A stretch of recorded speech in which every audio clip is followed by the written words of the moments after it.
It is interesting, though, that this kind of stuff has been happening for a really long time. Maybe not like the grooming, whatever things, but no, the grooming gang's been going on for 30 years now. Yeah, at least like since it's been yeah, and the same thing is kind of just the violence against females, the everyday behavior. I mean, you've seen it on Clubhouse. It's hard to have for women to even have a voice and not get interrupted, not to get. It's just I have to fight in order to be heard, and I just won't anymore. Depending on the audience, depending on the what do you call the subject. If it's something that's very important to me, but most of the time, even if it is a subject that's very important to me, it's not. People won't listen anyways. You have to know your audience. You have to know, like, I know what I think. I know what I feel. Does anybody else care? Does anybody else want to hear it? And when I know that they don't, then I won't. It's as simple as that, because it doesn't matter. And there's a time for stating and for speaking, and then there's a time for listening. And most of the time, the people here on Clubhouse, and it is what it is. It's not a complaint, because I'm here, obviously. So, and not in this room either. But most of it is people wanting to fight, to get a rise, to get that dopamine, and also to fight to get heard. And luckily, there's more rooms now, finally, of people speaking some very important things and finally listening to each other, and that's really beautiful.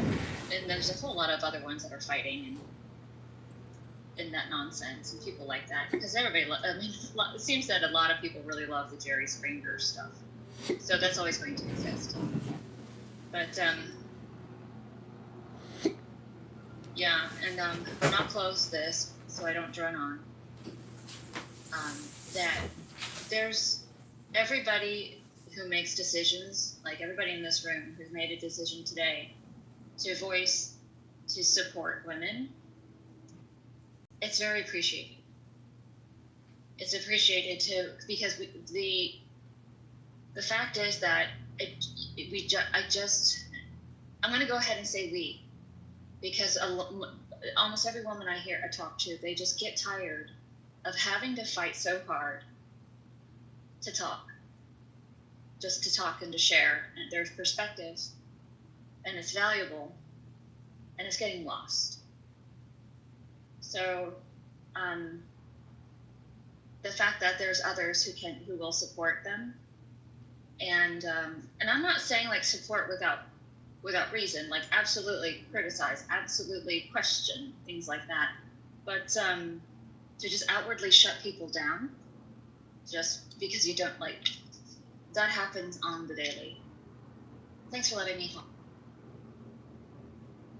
Really quickly, just wanted to say good morning to Hakeem. Hi, Hakima. How are you? Good morning. Hey, Serendipity. Good morning, everyone. I'm pretty good. How you guys doing this morning? Doing pretty good. Fabulous. Happy Friday Eve, y'all. Happy Friday Eve is great. I have to play these head games with myself in anticipation of the weekend.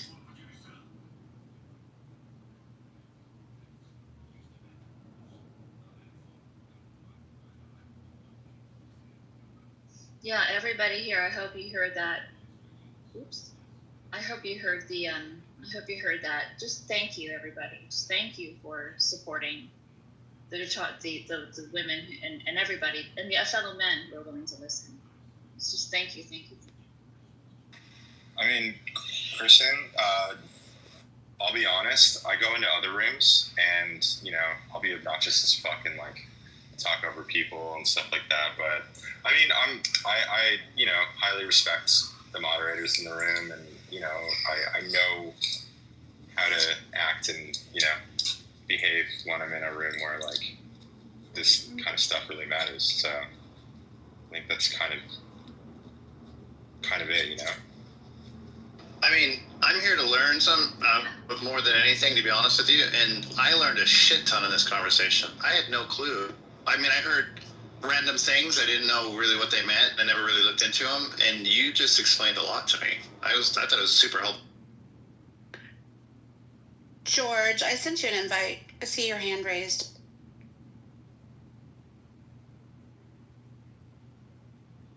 Good morning. Good morning. I didn't realize I had raised my hand. No worries.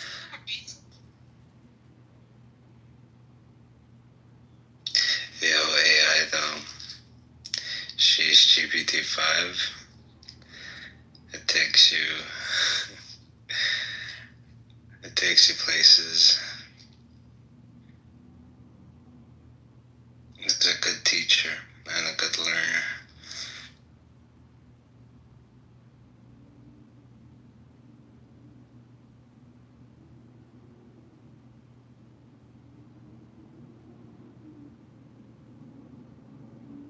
I'm just waking up.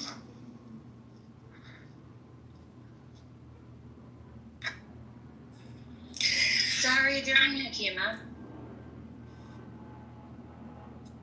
Pretty good. How about you, Kristen? I'm good. Or Devin, or my friend, if you guys have anything to share. It's serendipity. Do you realize that that interaction with Jarl this morning is the most contentious interaction that this room has had in like a week? And that says a lot about this room, because that wasn't very bad, and that's literally the worst that we've had. Isn't that crazy? This room is super chill. That could be a good or a bad thing, Mike. You know, we got to give the people what they want to see. That's true. Depends if you're going for audience size or, or Charles, in spite of Charles' extremely critical opinions of me, when I have never been anything but hospitable to him, Charles is always welcome to come on this stage and spit his opinions.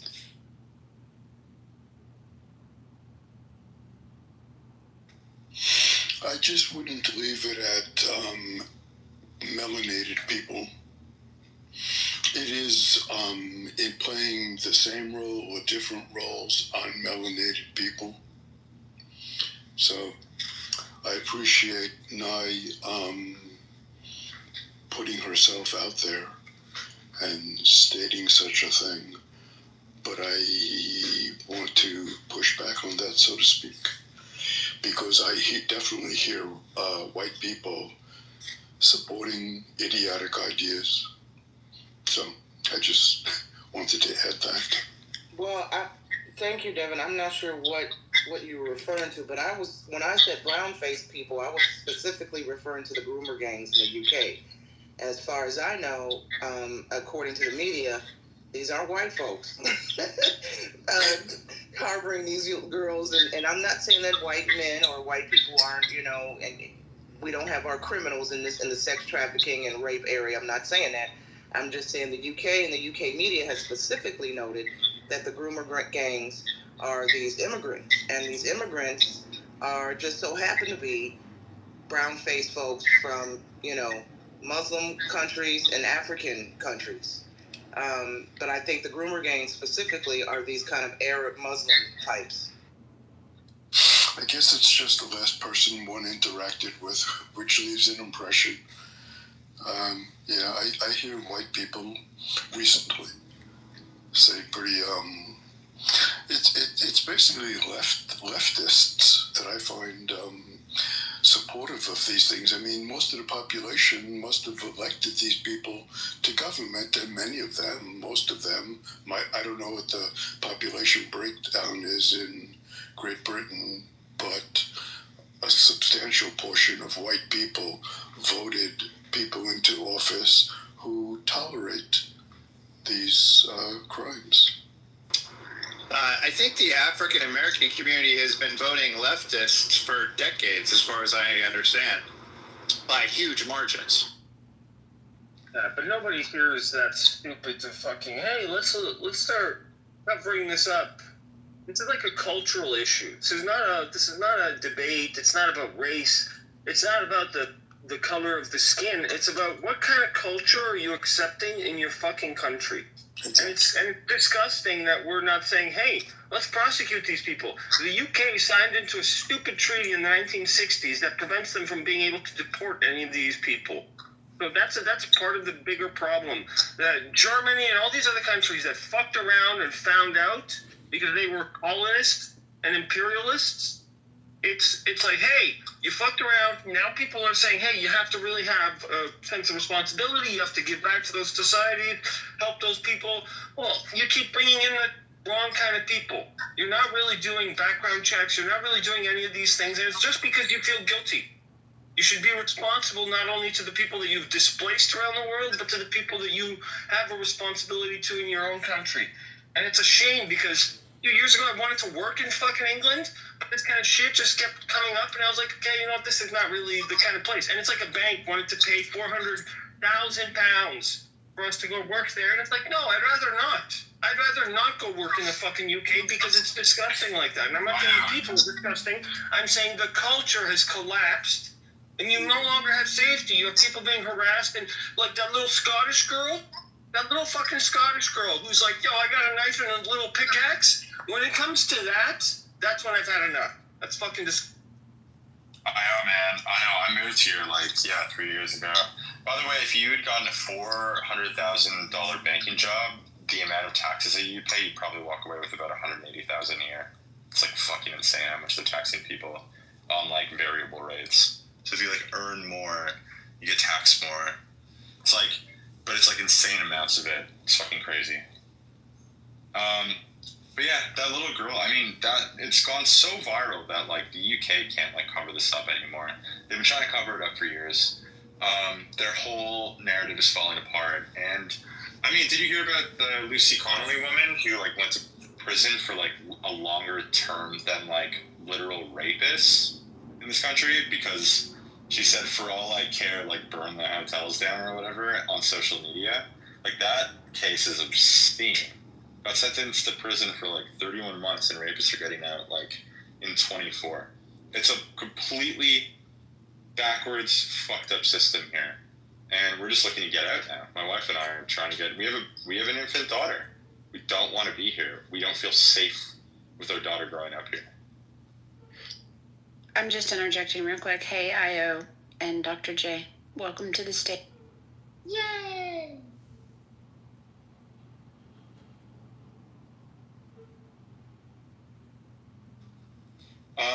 To the chat, Celesta, I would say I don't even know. I don't know if it's incompetence at this point or if it's on purpose, but it's getting pretty close to like, being on purpose at this point. It's just like obscene what's going on here.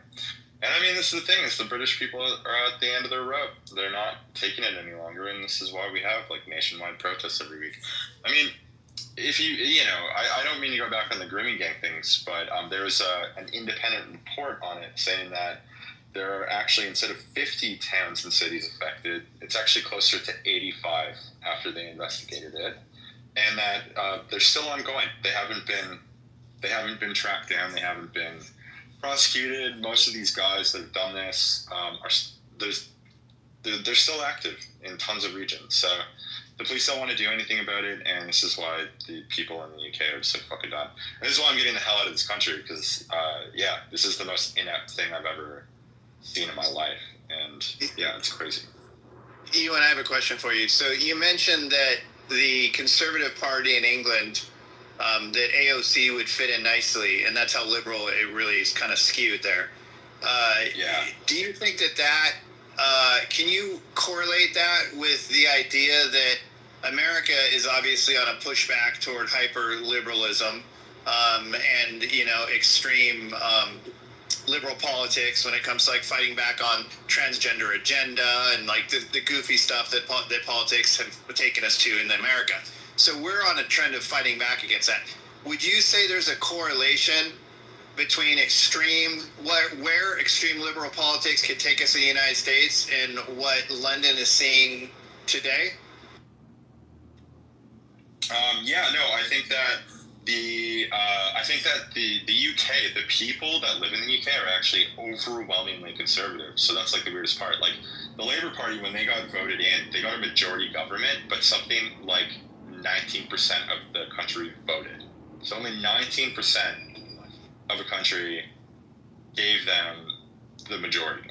Just so few people voted for the Tories because they were done, right? So I actually think that there's going to be a massive shift in the way that the government functions here very soon, because I think that I think democratically there's going to be a major shift in things coming soon. Kind of like the Trump crackdown on immigration and the huge cultural shift that Trump's trying to put in effect to fight the liberal agenda in the United States. Kind of the same thing on the horizon. Yeah, they're going to deport. They're going to deport like a million people. Like they relate. Like if any, I mean, we can all agree that Trump is like a disruptor in chief, right? He's disrupting the status quo, and it sounds like that's what England needs at this point. Oh, dude, like that times 100 to be up. They're just afraid of being called racist. That's the problem. In England, if there's like a specific hate speech law that says, hey, it doesn't matter that you don't think somebody is racist. If the victim thinks it was racist or hate speech, it automatically is. It's the stupidest law. In America, the qualification in the law says if a reasonable person says it's hate speech, then maybe a jury would vote that because that's the condition they would have to follow. In England, it's the victim, which is the stupidest thing. I'm like, I know you guys are all sensitive. You had imperialism. You had your fucking empire. You lost it. But you can't have stupid laws like that. Canada also swung that way. Living in Canada, I can tell you that the hate speech laws lean a little bit in the direction of the UK. And because we're so close to the US, that the laws in the US make so much more sense. They just do. It's like, hey, a reasonable person? Yeah, that sounds reasonable. But when you remove that condition from the law and you just start saying, hey, everybody can start saying that everything's racist, then that word loses meaning and you get evil trampling over innocent people. Jarl says that Canada, in the chat, he says, we don't have hate speech laws, moron. That's what he said to what you're saying about Canada. Unfortunately, we do. Yeah, unfortunately, we do. Yeah. I'll even put the reference in if you want. Up to 5 years in prison. Yeah, it's pretty strict, actually. Yeah, just to quickly chime in, I must admit, I was kind of fascinated by the conversation vis-a-vis the grooming gangs and Ewan. I just wanted to, I presume that Ewan is in the UK, but with the hate speech thing, right, as European, we kind of get a little bit exasperated with you Americans seemingly thinking that you have an absolutist position on this, and that the American definition of free speech and hate speech is the definition of hate speech and free speech. And the telling thing about what you just said, Io, in what you just said is imperialism. But if we scratch that, in living memory, there was a genocidal war which was fought in Europe, and one of the reasons why that war was fought was because of the hate speech spewed by the leader of Germany for some 12 years before that. So there is a heightened sense of sensitivity, around it in Europe. And if you exclude that, then you don't understand the reason why so many European countries have laws around hate speech. Could they maybe be modified? Probably, right? But you've got to start from that position to understand it.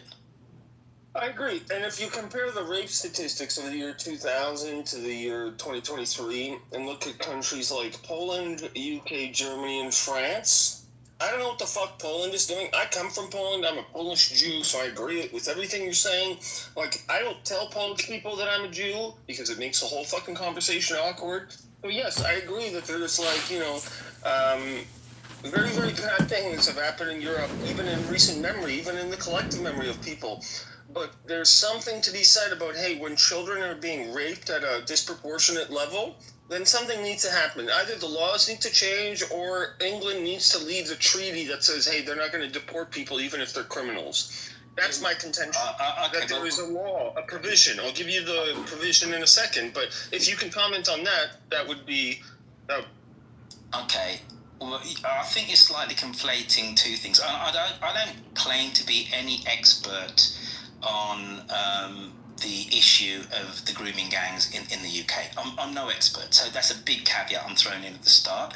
But the vast majority of those grooming gangs and the heinous, disgusting grooming that was going on would be done by British citizens. So saying that we're going to deport them all, there was no legal basis to deport them from Britain to anywhere else.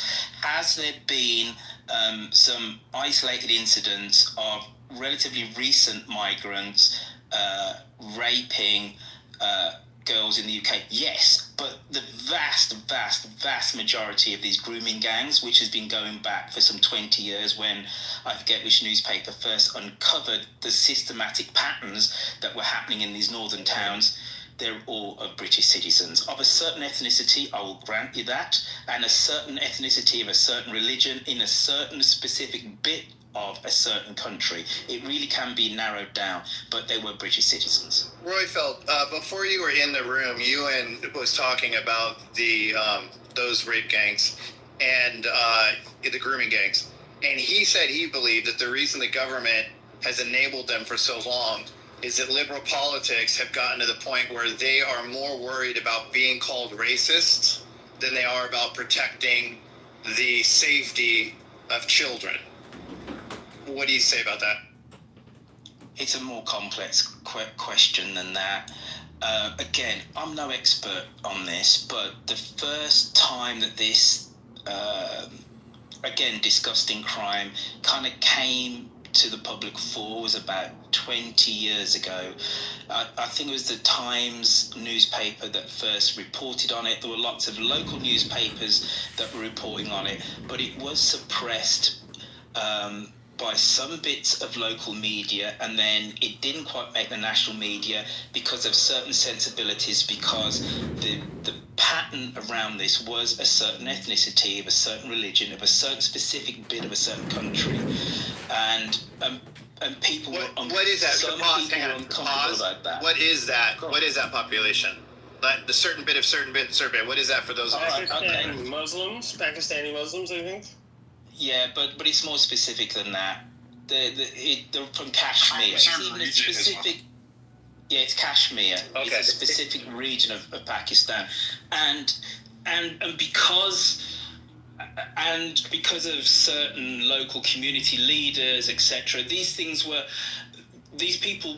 Initially, social workers were not prosecuting and going after these men in the way that they should have, because the girls were poor, and a lot of them were at first were not believed, but they're all of a certain socioeconomic type. There's every kind of prejudice you could put on the perpetrators and then also the victims was kind of assumed by various people in power, and it's terrible. But to say that the government, and I'm no fan of the British government, by the way, and Keir Starmer, and I'm definitely no fan of him, actually he did prosecute back in about 2010 numerous of these gangs when he was the director of public prosecutions. So we have to be slightly careful about government complicity and trying to push it underneath the carpet, because actually he didn't. However, this has been a rolling story for years, and it's terrible. There's no two ways about it. Girls were not believed because they were in care, they were poor, they were on drugs, all sorts, and people kind of pushed it underneath the carpet. That is the truth. That is the truth.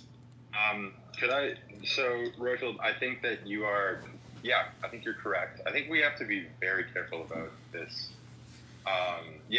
So first off, I would say that Keir Starmer was not complicit in any of this, and that he did prosecute people. But some of the other, sort of what you were talking about, first off, is I think what makes me the most upset, especially after reading some of the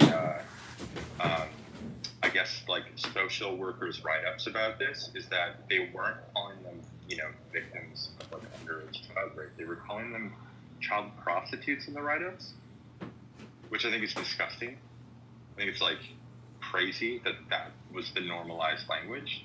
So they were, like, the other thing, too, is that it's not Keir Starmer, who was head of CPS at the time, that I would say is responsible for covering this up, but there are people that are in government now that are responsible, and there's evidence to direct it their way. I don't know if you know who, I can't remember his last name, but this guy named Raha, who was a criminal investigator. He worked with MI5 for many years. He left and became an independent journalist uncovering specifically the grooming gangs. And what he came up with is that Angela Rayner, he has evidence that Angela Rayner actively covered it up. Andy Burnham, who's the mayor of Manchester, and then there's like a whole list of Labour politicians, and he has evidence on all of them. And the government has refused to, because they would essentially be investigating themselves, right? So, like, what do you do in that sort of case?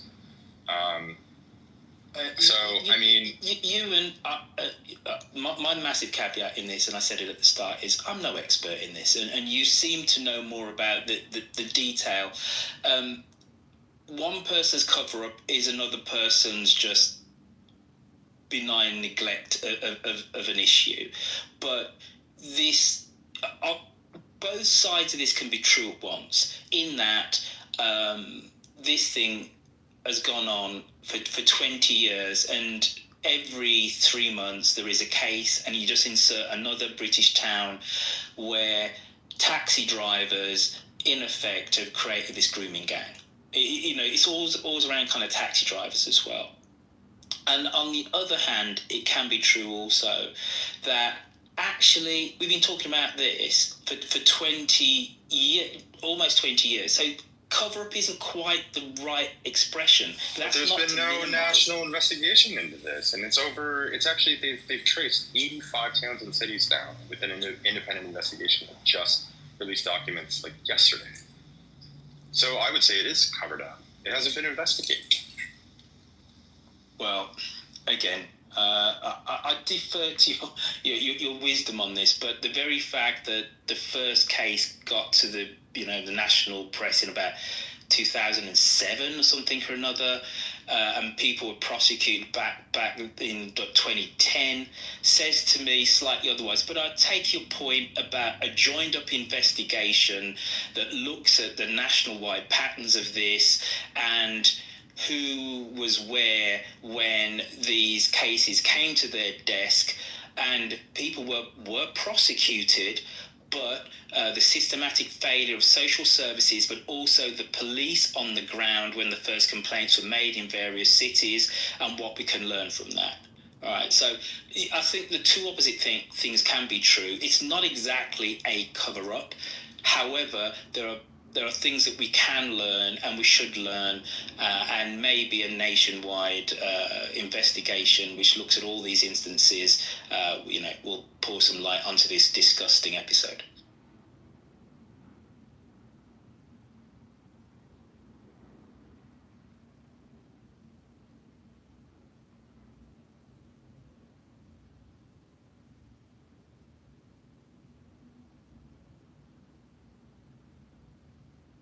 Good morning, guys.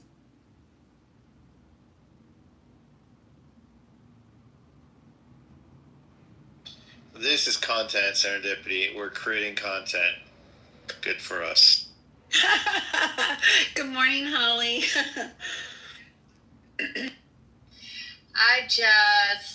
I'm listening. But man, I don't know, guys.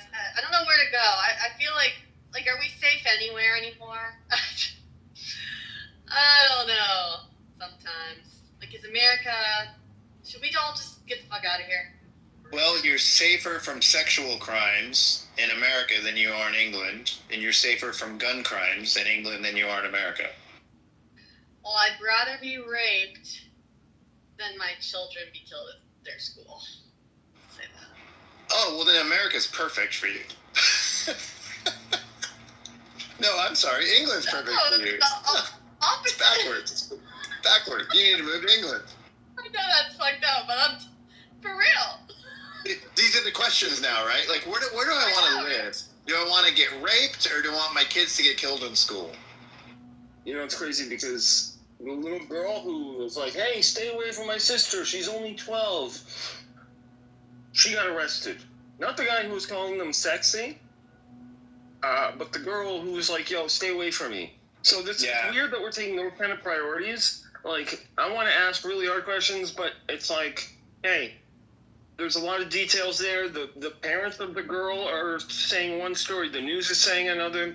The UK government is saying a different story. Then the people who are from that culture are saying, no, it's not a migrant issue. It's a definition of the word rape. When a little girl feels that she has to swing an axe and a knife, I don't care what your beliefs are. Something is wrong. Fucking fix it. That's exactly what Ewan said earlier. Did something new happen in the UK that I may have missed that brought this conversation? Yeah, little Scottish girl. If you just look up Scottish girl knife. It started, as a recap, it started because Ewan was talking about living in England, and we had somebody from Georgia talking about wanting to live in England, and Ewan was saying, you don't want to live in England, it's a disaster. And then he started giving details about the rape groups and things like that, and a lot of us didn't know about that, and so we got really in depth to it. We started looking at doing some research, and Cool. we found that England is... What happened with the Scottish person with the knife? The Scottish girl? Yeah, so just from what I know, and if somebody knows more, then please correct me. But a little Scottish girl with her sister walking on the street. Her sister gets approached by this migrant, and he's kind of trying to, I don't know, engage them in some way, talk to them that they're sexy or whatever. And supposedly, what happened was that this is not the first time that this has happened, and so they're much more vigilant about protecting themselves. And so you have something like, hey, the girl whips out a knife, like draws like a little axe. It looks like medieval and stuff, but she pulls it out and says, like, stand back, my sister's only 12.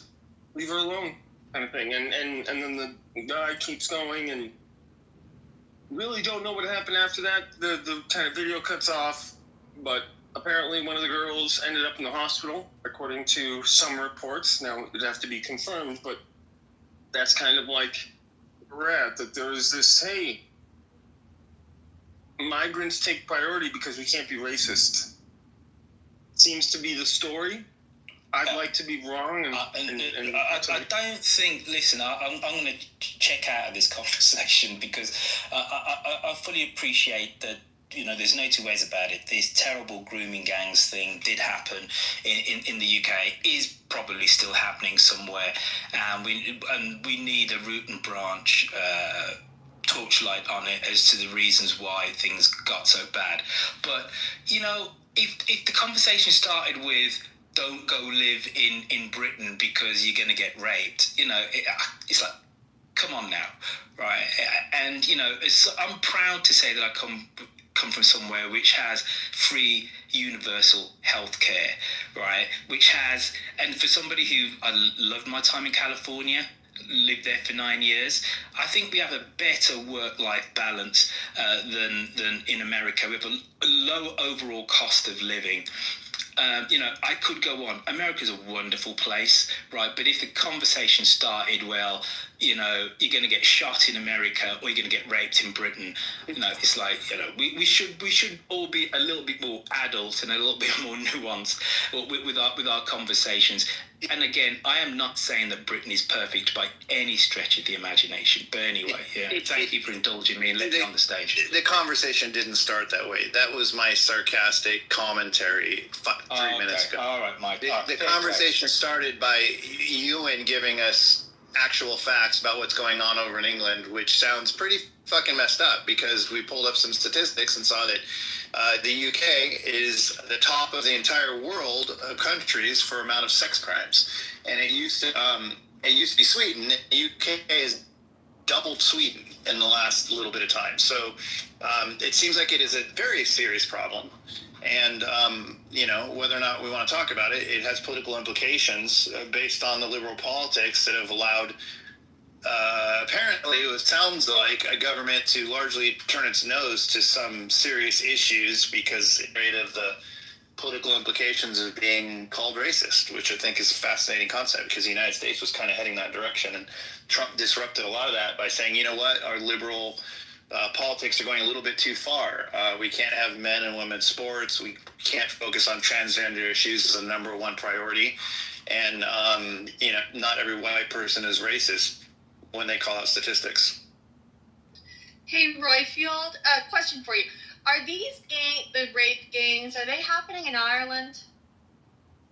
I feel like I don't hear about it there. I have no idea. Ireland's another country. I couldn't comment on Irish politics at all. I don't know. All right, well, I have no idea. Never mind. But for the stage then, because the reason I ask is I was there recently for a couple weeks, and I had been there 20 years prior, almost 15, 20, and I don't recall it being near as multicultural as when I saw it, and mostly when I was there, very heavy Muslim population seemed to be walking around in various cities across my time there, and I was just curious if that was happening there because it doesn't seem like they have these problems there, and wondering why.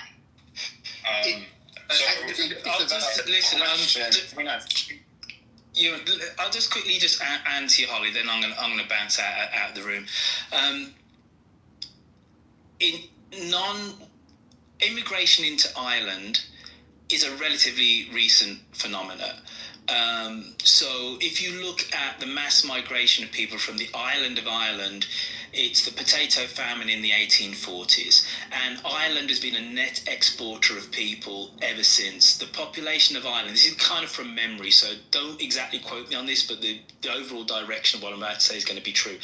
The population of the island of Ireland in 1800 was about 6 million, and the rest of the United Kingdom was, I think, something like 10, something like that. The population of the island of Ireland is now 6 million, still 180 years later, whilst the population of the rest of the UK is 65 million. It shows you how much people left Ireland because of the potato famine in the 1840s. So hence you have the massive Irish population in Canada, in America, in places like Philadelphia, Boston, etc., Chicago, also in Australia. So all the way until the late 1990s, people left Ireland. If you were young and you had a family, you left Ireland. Primarily actually to the UK. So my home city of Birmingham, massive Irish population, so much so that you don't even think about it. But 30% of the white folks in Birmingham, my hometown, Irish descent. So the reason why I mention all that is when I went to Ireland, purely anecdotally, in 1996 for the first time, I was literally stopped in the street because I was black, because you just didn't see non-white migrants in Ireland. Since accession to the EU and with the Irish economy doing really well, in the early 2000s, you got lots of European migrants to places like Dublin and non-white Irish folks, non-white immigrants, going to Ireland. So now we are seeing first and second generation non-white Irish people, and it is incredibly common to go to somewhere like Cork or Limerick and see somebody who is black or brown who has an Irish accent and will call themselves Irish. It's a relatively recent thing, unlike in the UK, where there has been black and brown English people since the 1940s in significant numbers. There always were some before in places like London, but in terms of the mass wave of migration to the UK, so in the last census, 18% of people in the United Kingdom are non-white, and that fundamentally stems from 1948. Ireland is much more recent. Thank you. Ewan, did you want to chime in on?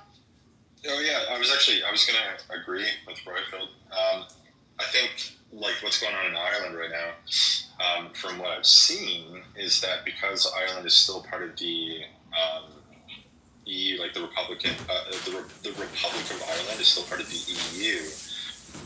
They still go by like EU law and stuff like that. So again, a lot of the migration there has been much more recent.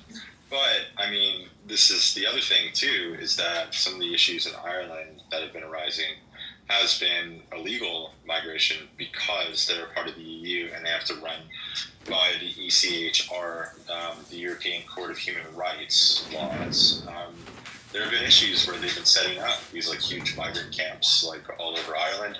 There have been like towns where illegal immigrants have been put in, and there's more of them than the actual population of the town. It's an incredibly tiny island. It's even smaller than the UK, and they've seen a massive influx very quickly of immigration. And some of it good, some of it bad. That's just the reality of it. I mean, with places like Scotland, for example, with the grooming gangs, things had not been investigated in Scotland previously, for example, but now that things are being investigated, it's starting to turn up that there were and are still active grooming gangs in Scotland. So, I mean, it's like incredibly complex what's going on here. But part of it is the fact that we don't have statistics because the government hasn't investigated yet. We don't have police reports because the police never reported on it. So that's kind of the issue that the UK is facing also, is that we don't know the full extent of all of this. There's independent investigations into the grooming gangs going on in the UK. There's one that just got released, I think, yesterday or 2 days ago, that you can, choose to believe or not. But the government has essentially been forced into a national investigation into the grooming gangs because something called the Casey Report came out, highlighting the importance of doing a national investigation as it has been actively covered up. So do you think that Ireland and Scotland could end up going down the road that Britain finds themselves in? Or do you think that they will? Yeah, I mean, Scotland is part of the UK, right? So same laws, same national government. Essentially, they do have sort of a separate government, but it's still essentially it's Westminster that still can call the shots. So yeah, I mean, I think it's starting to happen out there. I think that we're starting to see a lot of like migration happening in Scotland, but I mean, like England, it's been happening for years in sort of the main cities, the towns like Glasgow, Edinburgh. Dundee is the one, the town where the girl with the axe and the knife. That's where that viral video comes from. But yeah, I mean, it's so complex. But I think the part that makes it the most complex is the fact that we haven't had proper investigations into this yet, and essentially what the